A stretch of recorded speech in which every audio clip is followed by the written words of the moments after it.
नमस्कार, राष्ट्र की बात के साथ मैं हूं मानक गुप्ता। आज बात करेंगे दिल्ली की, जहां एक बार फिर केजरीवाल सरकार और एलजी यानी कि केंद्र सरकार आमने सामने आ गए हैं। मामला लाल किला हिंसा से जुड़ा हुआ है और जंग इस बात पर छिड़ी है कि इस केस में कोर्ट में किसानों की पैरवी या दंगाइयों पर चल रहे केसेस में सरकार की तरफ से, दिल्ली पुलिस की तरफ से पैरवी कौन करेगा।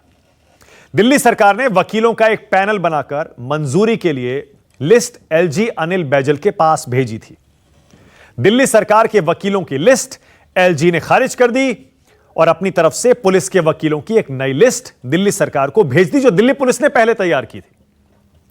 तो दिल्ली पुलिस ने जब चार्जशीट फाइल की, अपने वकीलों की एक लिस्ट भेजी 11 वकीलों की, कि दिल्ली सरकार इसे अप्रूव कर दे। दिल्ली कैबिनेट ने उस लिस्ट को खारिज कर दिया। ये वकील दिल्ली पुलिस के हैं, हमें इन पर भरोसा नहीं है, ये लाल किला हिंसा या किसान आंदोलन से जुड़े मामलों में इन केसेस की पैरवी नहीं करेंगे। इस पर दिल्ली सरकार ने अपना एक अलग वकीलों का पैनल बना दिया। इसे एलजी ने रिजेक्ट कर दिया। केजरीवाल ने, मुख्यमंत्री ने बैठक बुलाई, एलजी के सुझावों को नकार दिया। केजरीवाल कैबिनेट ने कहा दिल्ली सरकार के वकील ही किसान आंदोलन से जुड़े मामलों में पुलिस की तरफ से पैरवी करेंगे। एलजी की तरफ से आई वकीलों की लिस्ट ठुकराते हुए अरविंद केजरीवाल ने कहा उन्होंने सिर्फ किसानों के प्रति अपना फर्ज निभाया है। अरविंद केजरीवाल ने ट्विटर पर क्या लिखा, पहले जरा यह देख लीजिए। केजरीवाल लिखते हैं, देश के किसान का साथ देना हर भारतीय का फर्ज है। हमने कोई एहसान नहीं किया, देश के किसान के प्रति अपना फर्ज हमने निभाया है। किसान अपराधी नहीं है, आतंकवादी नहीं है, वो हमारा अन्नदाता है। ये अरविंद केजरीवाल ट्विटर पर लिख रहे हैं किसान आंदोलन से जुड़ी हिंसा के केसेस के मामले में। बहरहाल एलजी और दिल्ली सरकार के बीच नई खींचतान ने फिर से संवैधानिक संकट की स्थिति पैदा कर दी है। एलजी चाहते थे केजरीवाल सरकार दिल्ली पुलिस के सुझाए वकीलों के पैनल को मंजूरी दे दे। दिल्ली सरकार की तमन्ना है कि सरकारी वकीलों का पैनल, जो कि दिल्ली सरकार के वकीलों का पैनल है, वही किसानों से जुड़े मामलों को देखे और उनकी कोर्ट में पैरवी करे। एलजी ने सिफारिश नहीं मानी तो दिल्ली सरकार ने केंद्र के खिलाफ मोर्चा खोल दिया है।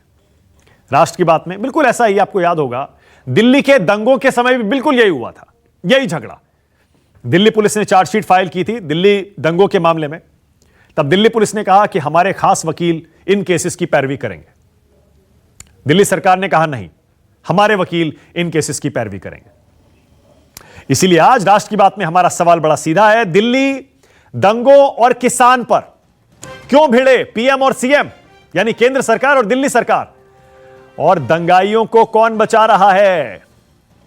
राष्ट्र की बात में आज इसी पर होगी बहस। मेरे साथ आज योगेंद्र यादव आ गए हैं, जाने माने किसान नेता हैं, राजनीतिक विश्लेषक भी पहले रहे हैं और किसान आंदोलन के जरिए अपनी आवाज अक्सर उठाते हैं। मेरे साथ आम आदमी पार्टी से संजीव झा जुड़ गए हैं, आज एमएलए हैं, विधायक हैं दिल्ली से। बीजेपी से राजीव बब्बर आ रहे हैं, ए.के. वाजपेयी आ गए हैं एलजेपी से, जो कि बीजेपी की सहयोगी है और सुप्रीम कोर्ट के जाने माने वकील हैं। अच्छी रोशनी डाल पाएंगे वाजपेयी जी कि आखिर वकीलों के अपॉइंटमेंट पर भी ये कैसी जंग छिड़ी है। और मेरे साथ सलमान निजामी जुड़ गए हैं, कांग्रेस के नेता हैं और दिल्ली दंगों के सिलसिले में अक्सर अपनी आवाज जोर शोर से उठाते आए। आप सभी का स्वागत। योगेंद्र जी, आपसे शुरू करूंगा आज मैं, क्योंकि आम आदमी पार्टी का अपना रुख बड़ा क्लियर है, बीजेपी का रुख बड़ा क्लियर है। योगेंद्र जी, आपको क्या लग रहा है, यह क्या हो रहा है? वकीलों के अपने अपने पैनल पर यह बहस दिल्ली सरकार और केंद्र सरकार में क्यों छिड़ी है? मानक भाई, इस मामले के 3 पहलू हैं। एक न्याय यानी कि न्याय प्रक्रिया का पहलू, कानून में क्या लिखा है, दूसरा नीति का पहलू और तीसरा राजनीति का पहलू। तीनों का पर्दाफाश जरूरी है। पहले न्याय प्रक्रिया, दिल्ली के कानून में और जो संविधान के तहत दिल्ली की एनसीटी को पावर मिली है, उसमें स्पष्ट है कि पुलिस का काम केंद्र सरकार के हाथ में है, लेकिन जो क्रिमिनल जस्टिस का काम है, यानी कि वकीलों की अपॉइंटमेंट करना, प्रोसिक्यूटर्स की अपॉइंटमेंट करना, वो दिल्ली सरकार के अधिकार क्षेत्र में है। तो मैं समझता हूं पहले तो ये केंद्र सरकार को बताना चाहिए कि आखिर उसे क्या ऐसी जल्दबाजी पड़ी, ऐसी क्या मुसीबत पड़ी है कि वो इस संवैधानिक ताकत को खींच के अपने हाथ में लेना चाहती है। क्योंकि स्पष्ट रूप से लिखा है, बहुत एक्स्ट्रॉर्डिनरी सिचुएशन में एलजी को पावर है। ऐसी क्या एक्स्ट्रॉर्डिनरी बात है इस केस में, मैं बताऊंगा। दूसरा सवाल है नीति का। नीति के लिहाज से मानक भाई, अगर दुनिया के किसी भी और देश में यह बहस हो रही होती ना, तो लोग हंसना शुरू कर देते। क्योंकि नीति के हिसाब से दुनिया में सर्वमान्य नियम है कि पुलिस और प्रोसिक्यूशन दो बिल्कुल अलग अलग काम हैं, जिन्हें एक दूसरे को छूना भी नहीं चाहिए। हम अमेरिकी फिल्में देखते हैं ना, अमेरिकी फिल्मों के अंदर वो दिखाते हैं प्रोसिक्यूशन के पास है, प्रोसिक्यूशन पहला जज है जो कि पुलिस के केस को देख के कहता है नहीं बेकार का केस लाए हो, मैं इसको कोर्ट में नहीं लेके जाऊंगा, इस लायक ही नहीं कि कोर्ट में ले जा, या कहता है कि बहुत अच्छा केस है, इसको मजबूत करेंगे। प्रोसिक्यूशन एक इंडिपेंडेंट बात है, और मैं अमेरिकी फिल्मों से नहीं कह रहा हूं। भारत के 197 जो रिपोर्ट है लॉ कमीशन की, वो बिल्कुल स्पष्ट कहती है पब्लिक प्रोसिक्यूटर का पुलिस से कोई लेना देना नहीं होना चाहिए। और तीसरी बात है भैया राजनीति की। राजनीति की बात यह है कि यह सरकार, केंद्र सरकार ले दे के इस पे पड़ी है कि भाई किसी तरह से कुछ किसानों को, किसान नेताओं को इस मामले में फंसाओ। और दिल्ली सरकार यह साबित करना चाहती है कि भाई हम तो किसानों के नेता हैं, हम तो किसानों के प्रतिनिधि हैं। वैसे मुझे खुश होना चाहिए था दिल्ली के मुख्यमंत्री ने जो बात कही, और मैंने पहले कहा कानूनी रूप से उनका अधिकार है। लेकिन अगर वो ये कहते कि उन्होंने कहा है कि हम किसानों के साथ हैं, अगर वो इसकी बजाय ये कहते कि हम न्याय के साथ हैं, तो शायद ज्यादा अच्छा रहता। क्योंकि सरकार का ये काम नहीं है कहना कि इन दोनों में से किसके साथ है, मैं इसमें से एक हूं, और एफआईआर मुझ पे भी दर्ज है। मैं बता दूं मानक भाई, बाद में बात हो तो, जिस एफआईआर पे आज तक चार्जशीट दायर नहीं हुई है, आज तक पुलिस ने एक फोन करके मुझसे नहीं पूछा है। आमतौर पे चार्जशीट कितने दिन में दाखिल होनी चाहिए? 60 दिन में, किसी किसी केस में 90 दिन में। 6 महीने हो गए हैं एफआईआर के बाद। सिर्फ 25 केसों में, 25 एफआईआर थी, सिर्फ एक केस में चार्जशीट दाखिल हुई है। तो असली राजनीति यह है कि दिल्ली पुलिस के पास केस तो बेचारों के पास है नहीं। प्रोसिक्यूटर होगा, कड़वे सवाल पूछ लेगा, पूछेगा भैया इसमें क्या एविडेंस है, मैं कोर्ट में लेके कैसे जाऊं, मुझे क्यों शर्मिंदा करते हो। और हो सकता है प्रोसिक्यूटर ये भी पूछ ले कि हाँ इनके बारे में तो कुछ और भी एविडेंस है ना, इनमें से एक आदमी का होम मिनिस्टर के साथ तस्वीर था, एक आदमी का आपके एमपी के साथ तस्वीर था, जरा वो एंगल भी इन्वेस्टिगेट क्यों नहीं किया आपने। इस डर के मारे बेचारी दिल्ली पुलिस अब कह रही है, ये अनोखी मांग कर रही है, पूरी दुनिया के इतिहास में अनोखी मांग होगी कि पुलिस कहती है प्रोसिक्यूटर हमारा हो। ये तो बिल्कुल न्याय व्यवस्था के बुनियादी सिद्धांत के खिलाफ है। एक सेकंड, लेकिन ऐसी सिचुएशन योगेंद्र जी जो दिल्ली में है, संवैधानिक स्थिति, वो दुनिया में और कहीं शायद है भी नहीं। इसीलिए आप खुद सोचिए ना, चाहे दिल्ली दंगा हो या किसान मामले से जुड़ी हिंसा हो, पुलिस केंद्र सरकार की जो कि किसान के जो नए कानून हैं वो लेकर आई है, ठीक है, उसी तरफ वकील उन केसेस को आगे बढ़ाने वाले दिल्ली सरकार के, वो दिल्ली सरकार जो कहती है हम किसानों के साथ खड़े हैं। तो ऐसे यकीन कैसे होगा? यकीन किस पर करेगा आदमी, बताइए? जब एक पार्टी का, रूलिंग पार्टी का स्टैंड बड़ा क्लियर है, दिल्ली सरकार कहती है भाई किसानों के साथ खड़े हैं, वो अपराधी नहीं है, वो आतंकवादी नहीं है, तो दिल्ली सरकार के वकीलों पर कैसे यकीन होगा?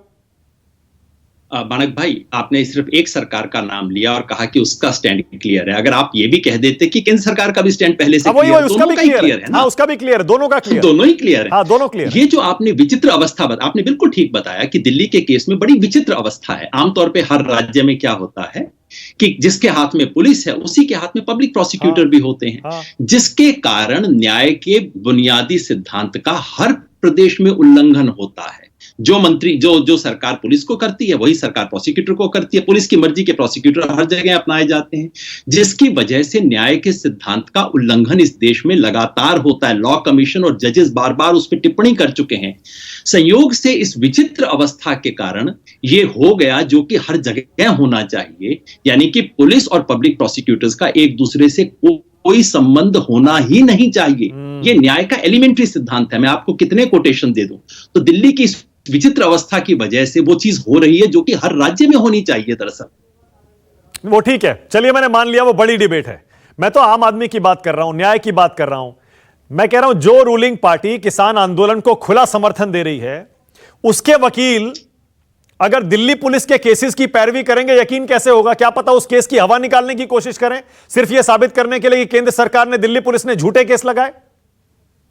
और जो केंद्र सरकार पहले दिन से अपने आप को इसमें इन्वॉल्व कर रही है, पहले दिन से किसानों को क्रिमिनल बता रही है, जिस देश के केंद्र सरकार के होम मिनिस्टर के साथ उस व्यक्ति की ड्राइंग रूम में बैठे हुए तस्वीर है जो कि इसका प्राइम एक्यूज्ड है, उसके हिसाब से किए जा। उसकी बात आप क्यों नहीं करते? कहिए ना, नाम लीजिए। उनका नाम है, योगेन जी, होता उनका तो यही नाम है अमित शाह। हाँ, कि पुलिस भी राज्य सरकार की होती है। उनके साथ जो व्यक्ति बैठा है उसका नाम है दीप सिद्धू। दीप सिद्धू और अमित शाह वाली तस्वीर दिखाइए ना अपनी स्क्रीन के ऊपर। तो क्या अमित शाह तय करेंगे कि दीप सिद्धू का ऊपर मुकदमा कौन करे? ये तो ठीक नहीं है ना। दोनों की बात कीजिए। मैं दोनों की बात करना चाहता हूं। और दुनिया में, सारी दुनिया में बिल्कुल नहीं होता जी। ये भारत की न्याय व्यवस्था की बहुत बड़ी खामी है। भारत की बात कर रहा हूं, देखिए बाकी सारी दुनिया। मैं भारत की बात कर रहा हूं। भारत में देखिए, जिस भी राज्य सरकार की पुलिस होती है, उसी के सारे वकील होते हैं। और आमतौर पर पुलिस और सरकारी वकील एक ही पेज पर होते हैं। दोनों का एक ही स्टैंड होता है आमतौर पर। आमतौर पे दोनों में मिली भगत होती है, क्योंकि ऊपर से मंत्री जी का इशारा होता है, जिसके बारे में सुप्रीम कोर्ट बार बार टिप्पणी कर चुका है। लॉ कमीशन टिप्पणी कर चुका है कि भैया इस व्यवस्था को खत्म करो, ये गलत है। मैं आपको पढ़ के सुना दूं कि हमारे लॉ कमीशन ने क्या कहा था। हमारे लॉ कमीशन ने बिल्कुल स्पष्ट, लॉ कमीशन की 197वीं रिपोर्ट है जो कि उन्होंने की थी। मैं आपको शब्दशः पढ़ के सुना देता हूं। एक सिर्फ छोटा सा पैरा, लंबा नहीं है। लॉ कमीशन कहता है, therefore the public prosecutor has to be independent of the executive, आपने जो बात कही, and all external influences, तो केजरीवाल जी का भी और अमित शाह का भी, also independent of the police and the investigation process।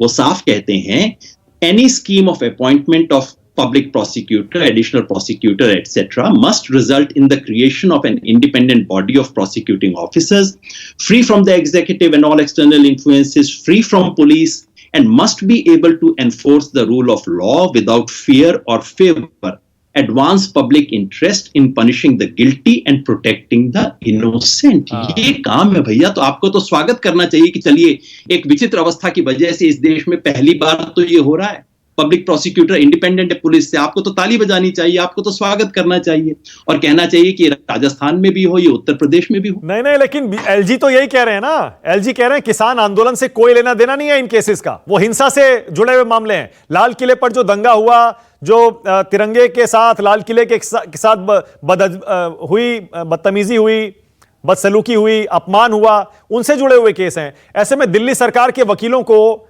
Independent कहना सही है क्या? दिल्ली सरकार, रूलिंग पार्टी आम आदमी पार्टी, उनका स्टैंड बड़ा क्लियर है।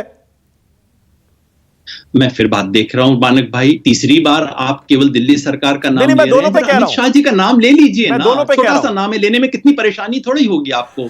कहिए अमित शाह, देश के गृह मंत्री, जिनके साथ इन केस के प्राइम एक्यूज्ड का फोटो है, जरा नाम ले दीजिए ना। अपने प्रोड्यूसर को कहिए ना कि फोटो दिखा दे। फोटो दिखा दूंगा, क्यों डर रहे हैं हम ऐसी बातें कहने में? योगेन जी, नहीं, तो दोनों का नाम लीजिए, एक का नाम मत लीजिए। मैं तो चाहता हूं दोनों से इंडिपेंडेंट नाम ले रहा हूं। लेकिन देखिए, मैं कह रहा हूं जो हिंदुस्तान में व्यवस्था है, उसमें जिस रूलिंग पार्टी की सरकार की पुलिस होती है, उसी रूलिंग पार्टी और सरकार का सरकारी वकील होता है। दोनों एक पेज पर होते हैं, ताकि पुलिस जो केस बनाए, अब उसमें कितने सही कितने गलत वो एक अलग डिबेट है, कितने सबूत हैं कितने नहीं है वो एक अलग डिबेट है।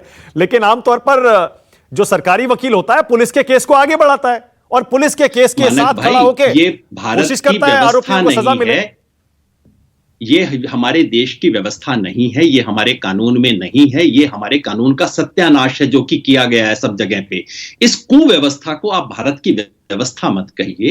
ये कुव्यवस्था खत्म होनी चाहिए, संयोग से यहां हो रही है। और मैं तो केजरीवाल जी के बारे में स्पष्ट कह चुका हूं, अगर वो ऐसा उन्होंने बयान दिया, हम किसानों के साथ हैं, हम किसानों के प्रति वफादार हैं इत्यादि, ये सब उन्हें बिल्कुल नहीं कहना चाहिए। अगर वो केवल कहते कि हम न्याय के साथ हैं और इस केस में हम न्याय चाहते हैं, जिसका भी न्याय हो, अगर न्याय से पता लगता है कि योगेंद्र यादव अपराधी हैं, तो बिल्कुल सजा दीजिए, जम के सजा दीजिए ना। कम सजा क्यों देते हैं? लेकिन वो जरा होम मिनिस्टर वाली फोटो पे भी जरा देख लीजिए ना, क्या इस चीज का। मुझे पता है बीजेपी और आम आदमी पार्टी का स्टैंड तो एकदम क्लियर है अभी से। वाजपेयी जी जरा बोलिए, आप तो वकील भी हैं जाने माने। सर वाजपेयी जी, आपसे मेरे ख्याल से इस पैनल में लॉ के बारे में, कानून के बारे में और कोई बेहतर नहीं जानता होगा। कौन बचा रहा है या फिर फंसा रहा है दंगाइयों को? मानक जी, मैं अभी योगेंद्र यादव जी ने जो पहलू रखा, अब मैं दूसरा पहलू आपको दिखाता हूं। हाँ, देखिए, न्यायिक व्यवस्था में और खास तौर से क्रिमिनल जस्टिस में एक इन्वेस्टिगेशन एजेंसी होती है, एक एक्यूज होता है, एक वकील होता है, चाहे उसको प्रोसिक्यूटर कहिए चाहे दूसरा वकील कहिए, और तीसरा जज होता है। अब देखिए, पुलिस का काम है इन्वेस्टिगेशन कर देना, कर दिया उसने इन्वेस्टिगेशन। अब इस केस में पुलिस जो है एक तरीके से एक क्लाइंट है, मतलब जैसे प्राइवेट क्लाइंट होता है वो एक वकील अपॉइंट करता है, इसी तरीके से पुलिस एक क्लाइंट है और पुलिस को यह अधिकार है कि वो अपनी मर्जी का वकील करे अपॉइंट। एक सेकंड सुन ले, फिर अब ये पहला दूसरा पहलू है। हाँ। हर चीज के दो पहलू होते हैं। हाँ। अब इसी तरह एक एग्जांपल और देता हूं। अरविंद केजरीवाल स्पेशल प्रोसिक्यूटर क्यों अपॉइंट करते हैं? जब प्रोसिक्यूशन है तो प्राइवेट वकील को किसी केस में अपॉइंट कर देते हैं। क्यों करते हैं? इसलिए करते हैं कि ये केस की पैरवी अच्छी करेगा। तो अगर ये सिलसिला बनता है और पुलिस ये चाहती है कि नहीं, ये वकील हमको नहीं चाहिए, हमको फला वकील चाहिए, तो उसमें कैसे ऐतराज होगा? यह न्यायिक व्यवस्था में वो कैसे विघ्न डालेगा? देखिए, फैसला किसने करना है? फैसला मटेरियल के बेस पे जो चार्जशीट और इन्वेस्टिगेशन से निकल के आया, एविडेंसेस लेड होंगे, उसके बाद जज साहब फैसला करेंगे कि भाई सबूत ठीक है कि नहीं है। अगर सबूत ठीक है तो सजा देंगे, सबूत नहीं है तो उसको डिसमिस कर देंगे। नहीं, लेकिन वाजपेयी जी, आपको भी पता है प्रोसिक्यूटर का रोल कितना इंपॉर्टेंट होता है। वो केस को बना भी सकता है और बिगाड़ भी सकता है। देखिए, यहां स्थिति दूसरी है। Prosecutor is bound to act according to the material which is available during the course of investigation। मानक जी, प्रोसिक्यूशन ना एविडेंस डाल देगा ना एविडेंस निकाल देगा, उसको एविडेंस लेड करने हैं, क्रॉस एग्जामिनेशन करनी है और आर्ग्यूमेंट करना है और लीगल टेक्निकलिटी से जज को असिस्ट करना है। सिर्फ इतना सा रोल है उसका। एक होती है प्रोसिक्यूशन ब्रांच, उसमें 50-60 वकील होते हैं, वो किसी केस की स्क्रूटनी करते हैं कि भाई ये केस चलने वाला है कि नहीं चलने वाला। तो फिर इतनी बहस क्यों छिड़ी है? अगर इतना छोटा सा मामला है वाजपेयी जी, तो दोनों पक्ष क्यों अड़े हैं? फिर हमारा वकील होगा, हमारा वकील होगा। इसीलिए अड़े हैं क्योंकि केजरीवाल की सरकार ने स्टेटमेंट दे दी कि किसानों का तो कोई दोष ही नहीं है। इसी तरह से स्मेल आ गई कि they want to help the kisan. तो इसीलिए एलजी ने यह व्यू लिया कि भाई अगर प्रोसिक्यूशन आपकी ओपिनियन ये अगर फ्रेम हो रखी है हिंसा के मामले में, और वो भी लाल किला हिंसा के मामले में, तो आप कैसे न्याय दिलाओगे? आप तो केस को डिमोलिश भी कर सकते हो। इसीलिए स्पेशल वकील की अपॉइंट करने की बात की है। और केजरीवाल का तो इतिहास सबको मालूम है। केजरीवाल तो अपने आप को कह चुके हैं मैं तो अनार्किस्ट हूं। केजरीवाल तो जब से हर कोई एलजी आ जाए, पहले जंग साहब थे, उनसे लड़ाइयां होती थी, अब ये एलजी आ गए तो इनसे लड़ाइयां होती उसके इतिहास में जाएंगे वाजपेयी जी, तो मुझे फिर आपको सुप्रीम कोर्ट का फैसला बताना पड़ेगा, जहां केंद्र सरकार को मुंह की खानी पड़ी थी और दिल्ली सरकार को इतने सारे अधिकार दिए गए थे जो केंद्र सरकार नहीं दे रही थी। मुझे वो भी आपको याद दिलाना पड़ेगा। मानक जी, इसीलिए मार्च में पार्लियामेंट ने अमेंडमेंट कर दिया, सेक्शन 21, सेक्शन 33, सेक्शन 44, और ये साफ कह दिया कि सरकार का मतलब क्या होगा। सरकार का मतलब होगा लेफ्टिनेंट गवर्नर। सुप्रीम कोर्ट के फैसले को ध्यान में रखते हुए, क्योंकि it was a matter of interpretation. 239/4 में क्या लिखा है, उसी को अमेंड करके कानून को, इन्होंने जो एक्ट है गवर्नमेंट एनसीटी, उसको बदल दिया गया है। देखिए, इसमें राजनीति की गुंजाइश नहीं है। पुलिस क्लाइंट है, पुलिस को अपनी मर्जी का वकील करने का अधिकार है। अगर पैनल पे 10 वकील हैं तो वो चाहते हैं कि हमारे हिसाब का वकील मिलना चाहिए। ये इसका दूसरा पहलू। अच्छा, योगेंद्र जी रिस्पॉन्ड कर रहे हैं, उसके बाद जा रहा हूं संजीव झा, सलमान निजामी और राजीव बब्बर के पास। योगेंद्र जी बोलिए। मैं बहुत हैरान हूं कि मेरे वकील साहब ऐसी चीज कह रहे हैं। वकील साहब, ऐसा करो, आप कह रहे हैं ना कि प्रोसिक्यूटर तो पुलिस क्लाइंट है और पुलिस का वकील है। वकील साहब, आप मेरे को भारत के संविधान में, कानून में, क्रिमिनल प्रोसीजर में एक पंक्ति दिखा दीजिए जो ये कहती है। मैं आपकी सुविधा के लिए एक छोटा सा कोटेशन देता हूं। ये जस्टिस हम्फ्री का है, जो बहुत फेमस कानूनविद कहते हैं, लेकिन जस्टिस हम्फ्री इसलिए नहीं क्योंकि उनको हमारे भारत के लॉ कमीशन ने कोट किया है उस रिपोर्ट में, जो कि पब्लिक प्रोसिक्यूटर्स के बारे में है। वो कहता है, the prosecutor has a duty to the state, to the accused and to the court. The prosecutor is at all times a minister of justice, though seldom so described. It is not the duty of the prosecuting counsel to secure a conviction, nor should any prosecutor ever feel pride or satisfaction in the mere fact of success. Prosecutor का ये काम नहीं है, public prosecutor का, कि वो conviction secure करवाए। वो न्याय है, यानी कि वो जज से पहले का जज है, पहली छलनी है जिसके अंदर देखा जाएगा कि सच्चाई क्या है। और अगर पुलिस झूठा केस लाती है तो पब्लिक प्रोसिक्यूटर का काम होना चाहिए, ड्यूटी होनी चाहिए, क्योंकि वो सरकार का वकील नहीं है, वो कोर्ट का ऑफिसर है पब्लिक प्रोसिक्यूटर। वाजपेयी जी जल्दी से, वाजपेयी जी नोट कर रहे हैं, वाजपेयी जी बोलिए जल्दी से, उसके बाद आगे जा रहा हूं। वाजपेयी जी, योगेंद्र जी का इशारा बड़ा साफ है कि क्या रूलिंग पार्टी, क्या एलजी, सुनिए ना वाजपेयी जी, सुनिए ना, योगेंद्र जी का इशारा साफ है, वो कह रहे हैं कि क्या बीजेपी, एलजी, केंद्र सरकार, होम मिनिस्ट्री, दिल्ली पुलिस डर रहे हैं क्या कि उनके केस की पोल खुल जाएगी? ये इनका जो इशारा है वो बिल्कुल ठीक है। वो प्रोसिक्यूटर की बात कर रहे हैं और प्रोसिक्यूशन की बात कर रहे हैं। प्रोसिक्यूटर का भी ये है कि वो कोर्ट का ऑफिसर होता है, और प्राइवेट वकील का भी यही है कि he is the officer of the court. हमको भी न्याय दिलाना है, हमको भी अपने क्लाइंट को बचाना है। इसी तरह प्रोसिक्यूटर को भी जो मटेरियल अवेलेबल है, बगैर किसी भेदभाव के जज को, कोर्ट को असिस्ट करना है, वो अपने इनपुट्स नहीं डाल सकता है। देखिए, मैंने फिर कहा कि प्रोसिक्यूशन ब्रांच जो है वो है स्क्रूटनी करने वाली। अच्छा ठीक है, okay, all right, okay, legal, okay, all right, okay, खराब कर सकते, ओके, वाजपेयी जी एक सेकंड, ओके, संजीव झा, राजीव बब्बर, एक सेकंड में आ रहा हूं। सलमान निजामी पहले आप, क्योंकि बिल्कुल ऐसा ही दिल्ली दंगों में हुआ था। सलमान निजामी, आपने तो बाकायदा दिल्ली दंगों के बाद सीएए से जुड़े अभियानों में आपने अपनी आवाज अक्सर उठाई है। क्या आपको भी सलमान निजामी लगता है क्या कि ऐसे केसेस में पुलिस फंसाने की कोशिश करती है, या फिर जो बीजेपी कह रही है कि नहीं, दिल्ली सरकार अपने वकील वहां पर लगाकर और आरोपियों को बचाने के लिए कोशिश कर रही है? देखिए मानक जी, पहले भी हमने कई डिबेट किए और मुझे लगता है कि ये सरकार का डर है, क्योंकि पहले भी सीए कानून में, चाहे वो कोमल शर्मा हो जिसने जेएनयू में घुस के मासूम बच्चों को पीटा था, चाहे वो गोली मारने वाला वो व्यक्ति है, या अनुराग ठाकुर है जिसने बोला था कि देश के गद्दारों को गोली मारो, ये सब तो घूम रहे हैं। और आज भी जो दीप सिद्धू है, ऐसे व्यक्ति जो अभी योगेंद्र जी ने बोला कि वो तो अमित शाह जी के साथ है, करीबी आदमी है, वो तो सनी देओल के करीबी आदमी है जो भाजपा के सांसद हैं। तो ये किसी ना किसी को शील्ड करने की साजिश है। अगर आप में कोई सिद्धू तो ऐसा डर नहीं है तो आप सीधा बोल दीजिए कि भाई आप गवर्नमेंट के साथ क्यों इंटरफेयर करी।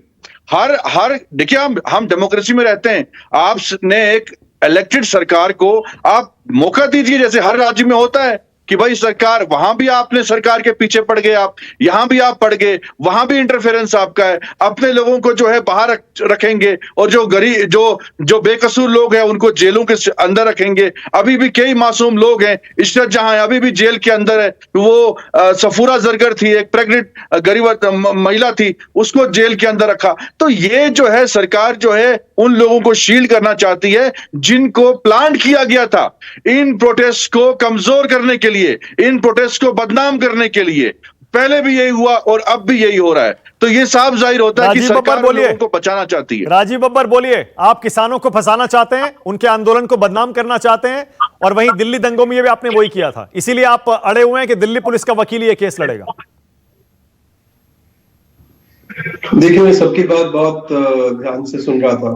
पहले तो एक बात बहुत स्पष्ट करना चाहता हूं कि जहां तक केंद्र सरकार की बात है, भारतीय जनता पार्टी की सवाल की बात है, किसान जो है वो अन्नदाता है, और इसीलिए हम जो काम कर रहे हैं हमेशा हम किसानों के हित पे कर रहे हैं। देख रहे हैं कि एमएसपी भी 30% बढ़ा है, और जो 500 रुपए महीना जाता है किसानों के, वो लगातार उनके अकाउंट में जा रहा है। दिल्ली दंगों के अंदर दिल्ली के जो लाल किला का मामला है, इसमें समझना होगा उस समय के, अगर आप सोशल मीडिया को उठाते हैं तो बहुत स्पष्ट आता है कि आम आदमी पार्टी के एमएलएज, यानी आम आदमी पार्टी के विधायक, उनके कार्यकर्ता, उनके ऑफिस बेरर्स वहां दंगा कर रहे थे, और एक बड़ी साजिश थी किसानों को बदनाम करने के लिए। अब कानून व्यवस्था, जब ये सारे केसेस जा रहे हैं, तो कम से कम मेरे जैसे इंसान को तो कानून व्यवस्था पे विश्वास है। जाएगा अल्टीमेटली कोर्ट में, और कोर्ट फैसला करेगा कि क्या हो रहा था, क्या सच में दंगे हो रहे थे, क्या सच में वहां गड़बड़ हो रही थी कि नहीं हो रही थी, क्योंकि तथ्य सामने थे। ये जो केजरीवाल की थ्योरी है, ये जो पैनल की बात है, पहली बात तो देखिए, हम कम से कम वकालत को बदनाम ना करें ये कह के कि ये एलजी के वकील हैं, ये पुलिस के वकील हैं, ये केजरीवाल के वकील हैं। मैं मानता हूं जो वकालत कर रहा है वो जाएगा कोर्ट में, न्याय करवाएगा और न्याय के साथ में रहेगा, वो एक अलग विषय है। लेकिन केजरीवाल ने इसको डिबेट इसलिए बनाया क्योंकि किसान के लिए असलियत में तो करा कुछ नहीं, लेकिन अब दिखाना है कि मैं तुम्हारे साथ खड़ा हूं, पंजाब का इलेक्शन है, ये सब राजनीति का काम केजरीवाल करते रहे हैं और कहीं ना कहीं अब तक वो सफल भी हुए हैं, क्योंकि कितने अच्छी बात हमारे योगेंद्र भैया बता रहे थे। पर यही योगेंद्र भैया जो है लोगों को पूरा गोल गोल बातें करके कई सालों तक केजरीवाल के लिए लोगों को कन्विंस करते रहे, आम आदमी पार्टी की सरकार के लिए कन्विंस करते रहे। जब ऐसे लोगों को उस आदमी ने बना दिया तो उसकी वो थ्योरी कामयाब हो गई। इतने लायक इंटेलिजेंट आदमियों को उन्होंने गुमराह किया तो वो उसी गुमराह की थ्योरी पे चल रहा है। मेरा सिर्फ ये कहना है कि पिछली बार भी सुप्रीम कोर्ट केजरीवाल गए, उनको उत्तर मिला, हाई कोर्ट केजरीवाल गए, उनको उत्तर मिला। अब भी अगर इसमें इनको लीगल क्लैरिटी करनी है तो हाई कोर्ट चले जाएं और उसको रिजॉल्व कर लें, यही कर सकते हैं। नहीं ठीक है, ओके। देखिए इसमें जो लीगल मैटर है ना, इसका जो कानूनी पहलू है वो तो कोर्ट में सॉल्व हो जाएगा। और अभी तक सरकार को राजीव सरकार को एक मिनट केंद्र सरकार को कोई फर्क नहीं पड़ता कि वकील कोई एक्स जा रहा है या कोई वाई जा रहा है। हम एज भारतीय जनता पार्टी हम इससे स्टे अवे करते हैं, हमारा इसमें कोई लेना देना नहीं है। किसानों के साथ तो मान लीजिए फिर में अगर कोई खड़ा हुआ तो सुनिए ना, तो मान लीजिए राजीव, मैं कह रहा हूं तो मान लीजिए अगर आपको इस मामले से कोई लेना देना नहीं है, कोई फर्क नहीं पड़ता राजीव, तो दिल्ली सरकार के वकीलों के पैनल को एक्सेप्ट कर लीजिए।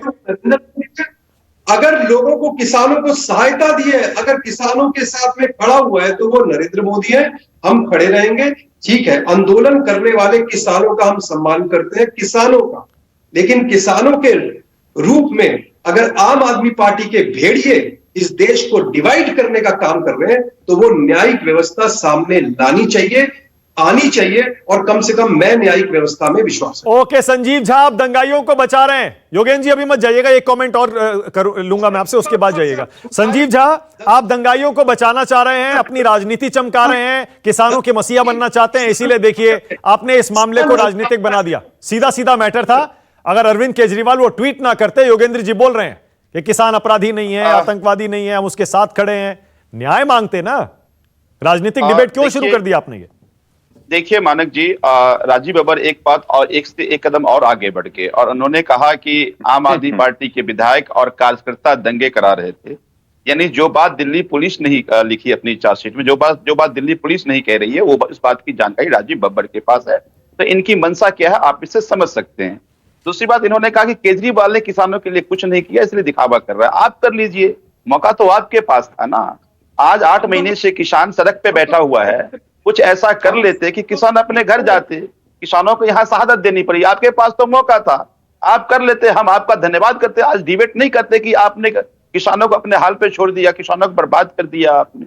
तीसरी बात देखिए, हालांकि योगेंद्र जी ने कहा, और मैं उस बात से अपनी सहमति रखता हूं कि जो लोक अभियोजक है वो पुलिस का स्पोक्स पर्सन नहीं है।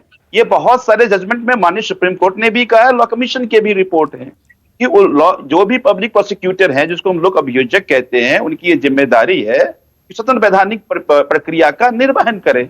तीसरी बात कि ये जितने भी पब्लिक प्रोसिक्यूटर की लिस्ट है, कोई आज तो नहीं, बहुत सारे केस पहले भी लड़ चुके हैं।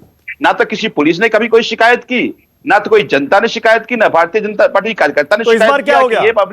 ये पब्लिक प्रोसिक्यूटर जो है ये बायस्ड हैं। आज उसी लिस्ट में से अगर पब्लिक प्रोसिक्यूटर की नियुक्ति की गई है तो फिर आपको क्यों मिर्ची लगी है?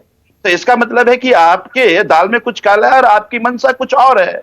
तो मैं ये मानता हूं जो आपको पुलिस के वकीलों पर यकीन नहीं है ना, आपको भरोसा नहीं है? दिल्ली पुलिस ने जो पैनल बनाकर भेजा है, आपको उन पर यकीन नहीं है? आज उसकी जरूरत क्यों है? देखिए एक बात समझिए आप कि पब्लिक प्रोसिक्यूटर सारे आपराधिक जो भी मामले हैं उसको देखेंगे।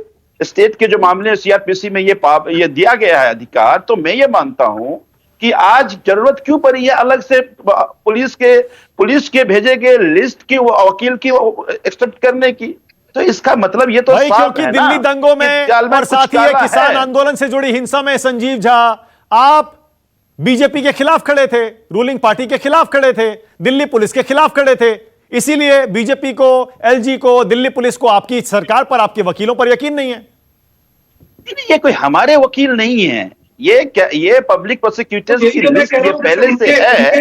संजीव एक सेकंड, यही बात तो राजीव बब्बर कह रहे हैं कि दिल्ली पुलिस ने जो वकीलों की लिस्ट दी है वो भी तो वकील ही है, उन पर क्या आपत्ति है? नहीं, क्योंकि ये जितने भी अभी दिल्ली से जुड़े किसान के मुद्दे को देख रहे हैं, वो पहले भी बहुत सारे केस दिल्ली सरकार को रिप्रेजेंट कर सके, दिल्ली को रिप्रेजेंट कर चुके हैं। किसी ने शिकायत नहीं की कि ये वकील बायस्ड है, तो आज वो कैसे बायस्ड हो सकते हैं?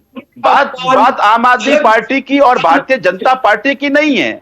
मैं ये मानता हूं कि जांच स्वतंत्र होना चाहिए, पब्लिक प्रोसिक्यूटर उसको ठीक से कोर्ट के सामने रखे, और वो पहले भी रखते आए हैं। तो आपने पहले कोई अगर मान लीजिए किसी भी पब्लिक प्रोसिक्यूटर पे पहले से आप शिकायत करे रहते हैं कि ये बायस्ड है या प्रो आम आदमी पार्टी निर्णय ले रहे हैं, तो आप ये कह रहे हैं दिल्ली पुलिस के 11 वकीलों का पैनल था ना, ये दिल्ली पुलिस के 11 वकीलों का पैनल था, आप ये कह रहे हैं वो सारे बायस्ड हैं?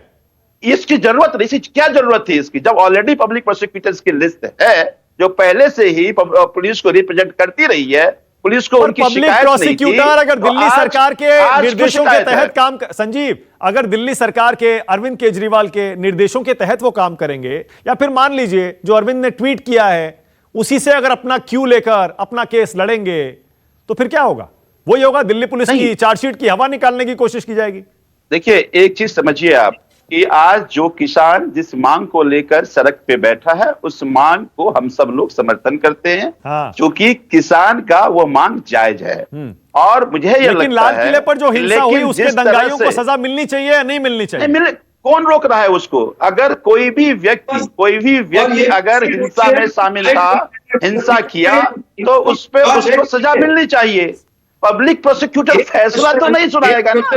दिल्ली पुलिस योगेंद्र जी एक कमेंट करिए। योगेंद्र जी, ओके, एक सेकंड, ये कोई, ओके, योगेंद्र जी, जैसा वाजपेयी जी कह रहे थे अभी और जैसा राजीव बब्बर कह रहे थे, मामला तो जज के हाथ में होता है।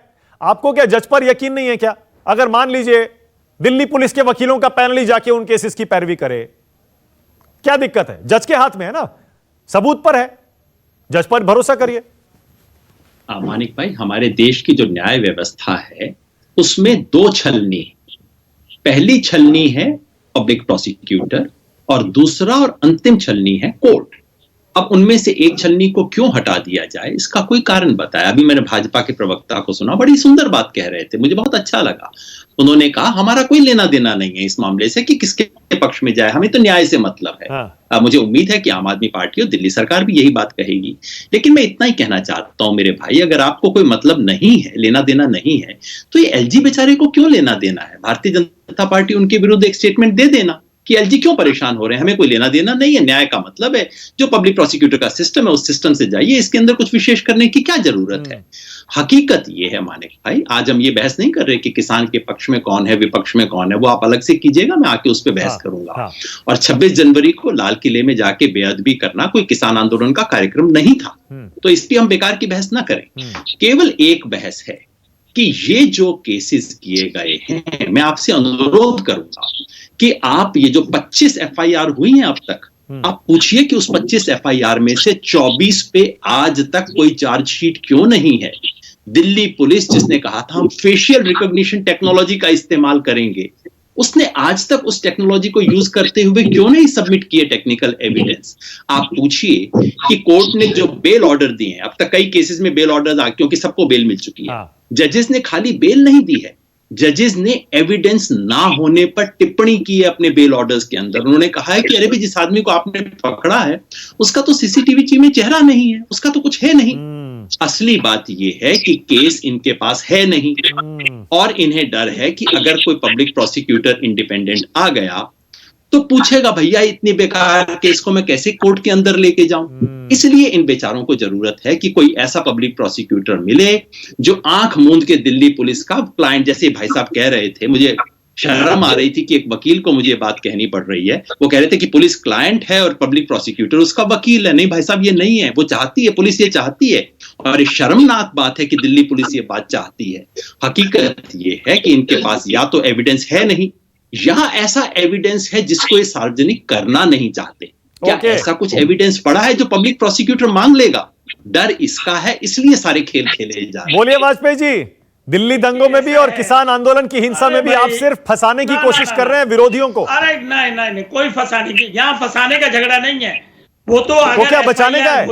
बचाने का? नहीं, सुनिए मैं बताता हूँ ना, अगर एफआईआर हुई और इन्वेस्टिगेशन में कोई मटेरियल नहीं मिला तो केस अपने आप पुलिस क्लोजर रिपोर्ट लगाती है।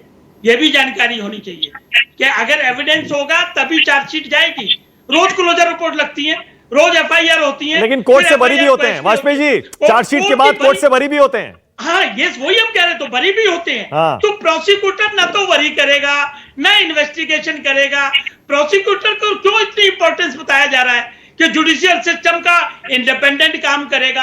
अरे वो तो हमको भी इंडिपेंडेंट काम करना है। अरे वाजपेयी जी खुलकर कहिए, वाजपेयी जी एक सेकंड वाजपेयी जी खुलकर कहिए। अरविंद केजरीवाल और विपक्षी नेता आंदोलनकारी जिन्होंने हिंसा की, दंगाइयों को किसान आंदोलन में भी और दिल्ली दंगों में भी बचाने की कोशिश कर रहे हैं। देखिए, बिल्कुल साफ बात है, ये इशू कोई है ही नहीं डिबेट का। ये जानबूझकर इशू बनाया जा रहा है और इसलिए बनाया जा रहा है, दिल्ली सरकार ये कहती है हम तो किसानों के साथ खड़े हुए हैं, किसानों के साथ खड़े हैं और किसानों की सिंपैथी लेना चाहते हैं। पंजाब के चुनाव में कैश कराना चाहते हैं और जगह उत्तराखंड के चुनाव में कैश, ये जोड़ते हैं चीजों को। पर सलमान निजामी की बात आपने सुनी, सलमान निजामी कह रहे हैं यकीन कैसे होगा? दिल्ली पुलिस ने जो इन्वेस्टिगेशन किया है वो पहले ही सबके सामने है। इसका मतलब बचाने का सवाल नहीं है या फंसाने का है। नहीं, वो फंसा ही नहीं सकते। पहली पेशी में डिस्चार्ज होता है।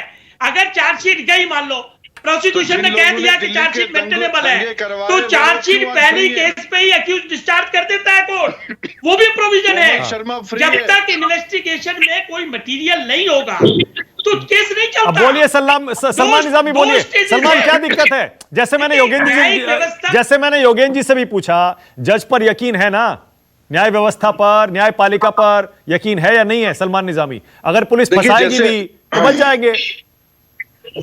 देखिए, जैसे हर राज्य में होता है कि सरकार जो है पब्लिक प्रोसिक्यूटर उनके होते हैं। अब इनको क्यों दिक्कत हो रही है कि अगर सरकार आप पिछला रिकॉर्ड देखिए ना इनका, अभी इन्होंने जिन जिन लोगों को बचाया है वो आपके सामने है, वो खुलेआम घूम रहे हैं। यहाँ भाजपा के नेता बैठे, कोमल शर्मा जो अभी भी जो है खुलेआम घूम रही है, और वो शख्स जिसने वहां घुस के गोली चलाई थी वो तो आज खुलेआम मुसलमानों के खिलाफ बोल रहा है, उसमें कोई केस नहीं हो रहा है। तो आज जो दीप सिद्धू के साथ जो लिंक्ड है, ये पूरा एक गैंग है। हम भी चाहते हैं कि वो लोग आइडेंटिफाई हो और उनके खिलाफ कार्रवाई हो। इसको पॉलिटिसाइज नहीं किया जाना चाहिए। जो अरविंद केजरीवाल का एक ट्रेंड है, वो हर इश्यू को पॉलिटिसाइज करता है, लेकिन हम चाहते हैं कि इसको पॉलिटिसाइज ना किया जाए और जो आरोपी हैं उनके खिलाफ कार्रवाई होनी चाहिए, चाहे उसमें दीप सिद्धू है, उसकी पूरी जो एंटायर गेम है। अच्छा सलमान, ओके सलमान, एक स्टैंड और लीजिए। दिल्ली दंगों में जो चार्जशीट गई हैं दिल्ली पुलिस की तरफ से, उनमें आप कौन से वकीलों पर भरोसा करेंगे? दिल्ली पुलिस के वकीलों पर या दिल्ली सरकार के वकीलों पर? देखिए, दिल्ली पुलिस ने तो शील्ड किया ना। दिल्ली पुलिस कैसे जो है बचा सकती है किसी को या सजा दिलवा सकती है? दिल्ली पुलिस ने तो कपिल मिश्रा जैसे व्यक्ति को शील्ड किया, जिसने खुलेआम जो है धमकी दी और ये कहा कि हटोगे नहीं तो हम तुमसे निपटेंगे। ऐसे जो नेता हैं, चाहे ऐसे सोशल एक्टिविस्ट हैं, उन लोगों को दिल्ली पुलिस ने शील्ड किया। हम कैसे उन पे यकीन करें कि वो इस केस में जो है उन लोगों को शील्ड नहीं करेंगे जो उनके साथ मिले हुए थे? ओके, मतलब दिल्ली सरकार के वकीलों पर दिल्ली दंगों के केस में आपको यकीन होता? बिल्कुल। सरकार, देखिए, सरकार के जो वकील होते हैं वो जो है वो उनका जो है जो वन साइडेड नहीं होता। दिल्ली पुलिस तो डायरेक्टली या इनडायरेक्टली इन्वॉल्व है ना भाई, इसमें। पूरे देश में लेकिन होता यही है सलमान, में यही तो योगेंद्र जी से कह रहा था, पूरे देश में यही होता है। हर सरकार की पुलिस भी होती है और सरकारी वकील भी उसी सरकार के ही होते हैं, दोनों एक पेज पर होते हैं, साथ में काम करते हैं। नहीं, पुलिस तो सेंट्रल के कंट्रोल में है ना। दिल्ली का मामला अलग है, वो बीजेपी कंट्रोल देश में ऐसा नहीं होता। इसीलिए यहाँ मसला अलग बनता है, क्योंकि यहाँ पुलिस जो है वो दिल्ली सरकार के कंट्रोल में नहीं है, वो अमित शाह के कंट्रोल में है। और अमित शाह जिसको अंदर चाहेगा उसको करेगा, अगर जिसको बाहर छोड़ना चाहेगा। हम पे भी केस हुए हैं, हम भी तो डरते नहीं है। मैं ये कह रहा हूं, कोई और राज्य होता, पूर्ण राज्य होता सलमान, तो ये बहस ही नहीं होती ना। पूर्ण राज्य होता तो ये बहस ही नहीं होती। सरकार की पुलिस होती, सरकार के वकील होते, आपको मौका मिल गया राजनीति करने का, क्योंकि यहां पर पुलिस केंद्र की है और दिल्ली सरकार आम आदमी पार्टी की है, इसीलिए आप दोनों को लपेटेंगे, आपके लिए कन्वीनियंट हो गया है। तो नहीं, वो दिल्ली पुलिस जो है सेंट्रल कंट्रोल्ड पुलिस है।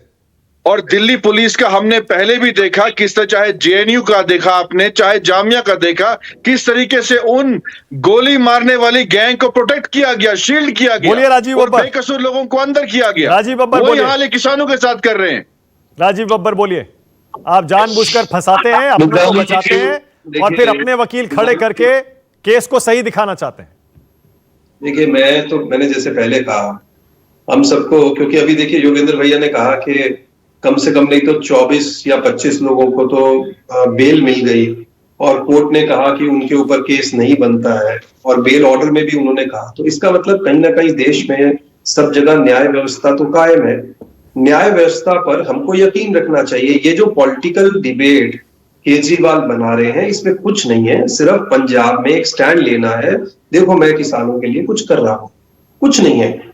यहां से गए, मैं तो जानता हूं उस दिन को जब केजरीवाल यहां से गए और किसानों के बीच में केजरीवाल गए, अगले दिन ये फोटो छपा, मंच के पास तो किसी किसान ने इनको जाने नहीं दिया।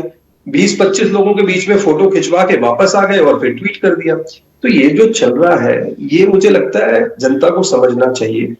दूसरी बात यह है कि आप मान के चलिए, वकील किसी का भी हो, अल्टीमेटली जज साहब न्याय करने वाले हो। और अगर आपको इसमें भी कोई डिबेट है, मान लो जैसे इनको लग रहा है कि इसमें भी गड़बड़ है कि एलजी का पैनल या पुलिस का पैनल, इसकी भी लीगैलिटी जो है वो कोर्ट जाके क्लियर कर लो। इसको डिबेट का हिस्सा बनाना गलत है। जो आम आदमी पार्टी सिर्फ पॉलिटिकल कर रही है और कुछ नहीं है। भारतीय जनता पार्टी का बड़ा क्लियर स्टैंड है, किसानों के साथ है, देशद्रोहियों के साथ नहीं है। देशद्रोही किसान नहीं है, किसान अन्नदाता है।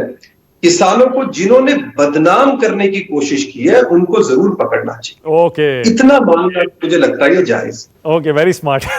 बहुत बढ़िया राजीव बब्बर, चुन चुनकर आखिर में 4-5 लाइनें ऐसी बोली कि किसानों के साथ भी है, दंगाइयों के साथ नहीं है। किसान देशद्रोही नहीं है, वो अन्नदाता है। लेकिन हाँ, जिन लोगों ने हिंसा की, दंगा किया, वो किसानों को बदनाम कर रहे थे, हम उनको भी नहीं छोड़ेंगे।